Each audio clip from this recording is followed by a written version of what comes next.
Si e lexoni faktin që si Lajrit Vasili ashtu dhe Rozana Radi nuk patën solidaritet të menjëhershëm kundrejt Gjestit? Prandaj mua më çuditi shumë veprimi i tyre dhe kjo që ndetën në atë moment. Okej, sekondat e para dhe ti mund të rrish pak kështu, po për një ujë diçka e bën, është ana njerëzore. Ata ishin sikur po kënaqeshin nga momenti fantastik që po ndodhte ndaj Gjestit dhe asnjëherë nuk bërën asnjë reagim ashtu siç duhet. Pastaj ajo lëvizi kjo vajza, kjo vajza Rozi, mos gaboj, edhe disa të tjerë lëvizën, bërën një veprim, por ai që më çuditi është Lajrit Vasili, ai s'bër asnjë veprim, nuk e kuptoj, nuk e di, mase e mbajti për hatër sepse ishte fjalia që bërën atë punën e fes. Tani të qenurit fetar, të jemi realist, nuk do të thotë që je edhe shenjtor, se ka njerëz që falen 5 ditë, apo falen 5 ditë 5 herë në ditë.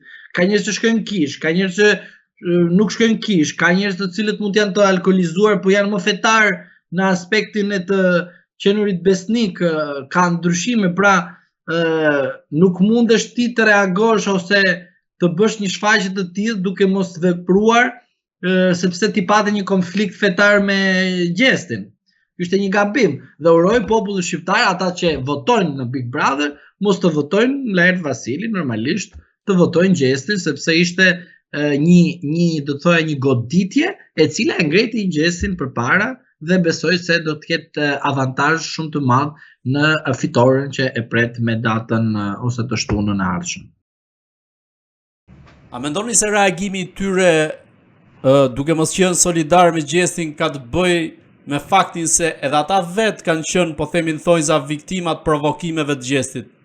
Shiko, unë kur shikoj një lojë, e shikoj në lojë, pra çdo gjë është në lojë, nuk është se unë për shembull kam një problem personal me individin.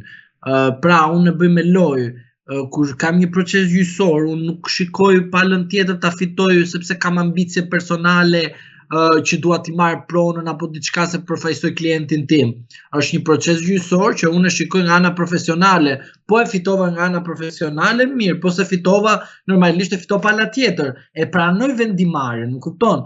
Dhe në rast se dikush unë dyshoj që ka bërë një veprim korruptiv, unë e denoncoj dhe gjyqtarin dhe prokurorin dhe palën tjetër në rast se dyshoj, kanë dyshimet e mia, por mua nuk mund të më ngeli hatri në rast se ai e fiton edhe pastaj unë do shkoj ta rraf tjetrin.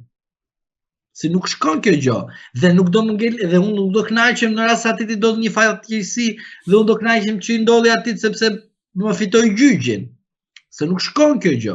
Prandaj mendimi im është që kur jeni në një lojë, kur jeni në një proces, normalisht për shembull të them një rast, pala tjetër i bjet fik, çfarë do të bëjmë? Do të trokitje, bravo, shumë mirë që i rat fik. Që jam në një proces dhe debatoj me palën tjetër. Prandaj unë mendoj që situata që jemi sot aktualisht tregon qartazi që ka individ të cilët akoma nuk kanë zbrit nga mali dhe nuk kuptojnë qartazi që loja është lojë dhe konflikti është konflikt dhe konflikti nuk zgjidhet me dhunë, sepse në rast se ne duam të zgjidhim konfliktin me dhunë, do të thotë se cili duhet të ketë një armë në brez dhe madje do kemi shumë viktima. Pra do të thotë që ne si shoqëri duhet të japim mesazhin që çdo problem zgjidhet me dialog dhe dialogu të jetë brenda kuadrit të duhur qytetar intelektual. Nuk mundet tani ne të zgjidhim çdo gjë me konflikt fizik, sepse normalisht njerëz jemi dhe s'kemi pse të bëjmë diçka kur ajo është një lojë. Pra është një lojë, nuk është diçka që ty të cenoj sigurinë tënde. Madje ty të opçen të dha shansin që ti i shajte shqiptarët kudo dhe të dha shansin që shkërkon ndjes publike ta fali ai që të përpara popullit të dalësh me sy të mirë.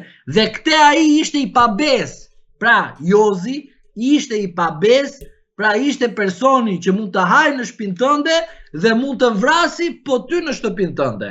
Ky ishte fragmenti, mesazhi i qartë, skandaloz nga një person i cili thoshte që djalli jo kështu, jo ashtu, për të justifikuar që ishte një person i cili kishte një rast tjetër brenda vet. Pra, kishte një imagjinat tjetër, aty kur fliste për mirë, ai ti duhet të mendoje për keq. Aty kur fliste për keq, ai nuk e mendonte për mirë, por bënte për mirë për me të bërë gropën ty edhe të tjerëve. Prandaj unë mendoj që Top Channel i dha shansin, ai bëri vetvrasje karrierës së tij dhe madje mendoj që ai duhet të reflektoj, sepse është djalë i ri, jeta përpara nuk kërkon grushta, se në rast se kërkon grushta, dihet që do të gjesh drurin, dhe druri është shumë i thekë, shumë i keq dhe nuk është druri në kuptimin druri po druri metaforik. Pra, ajo që ti i shkakton tjetrit një problem, dihet që një person do ta kthejë mbrapsht. Pse? Sepse je tipikrisht që ke ulur nivelin e komunikimit dhe personi kur nuk gjen rrugë tjetër, sigurisht që në një farë forme dhe mënyre do ta kthejmë mbrapsht, sepse ti bëre një pabesi përpara opinionit publik, por edhe atit. Dihet qartësi që Gjesti është viktim, dihet qartësi që dhe Gjesti dhe Leridona janë fitimtar, sepse nga njëra anë u ngret Gjesti për të fituar, nga ana tjetër, nga ky veprim djallëzor u ndihmua një vajzë, po dhe vajza të tjera që të kuptojnë që bukuria nuk prodhon paqe, prodhon sekrete të cilët janë cenueshme për jetesën, por edhe marrëdhëniet të midis dy njerëzve. A mendoni se pas kësaj ngjarje Loredana i ka dhënë duart përfundimisht Jozit? Uroj që të ketë ndodhur, dhe në rast se nuk ka ndodhur, është një mesazh i qartë që ajo duhet të ndalohet, të dalë nëpër televizionet duke thënë që gratë janë të dhunuar, ndërkohë që ajo pranoi aptazi një dhunues që nesër të ketë një raport intim me te ose dashurie dhe normalisht treguesi i qartë që njerëzit në publik thënë gjëra të tjera dhe nga brenda pranojnë dhunimin drejt për së drejti, atëherë nuk ekziston më fjalia viktim e veprës penale në një vepër penale të dhunës së ardhmes.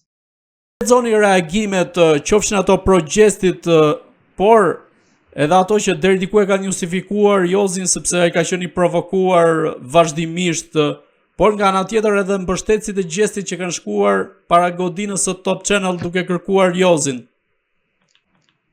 Tani është një lojë, ka tifoz, ka njerëz të cilët kanë një dashuri, një respekt ndaj Gjestit, normalisht që ata veprimet e tyre, po unë i bëj një këshill juridike.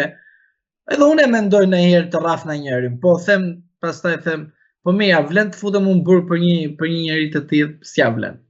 Prandaj i them qytetarëve, nuk është zgjidhje të rrafësh dikë dhe të godasësh. Mendo veten tënde, mendo familjen tënde. Ke respekt për vete, ke për familjen, nuk ka pse ti bësh kënaqësinë tjetër të futesh në burg dhe të kënaqësh tjetrin. Mesazhi im është për të rit, mos bëni veprime të cilët ju cenojnë nesër karrierën tuaj, jetën tuaj, zhvillimin tuaj.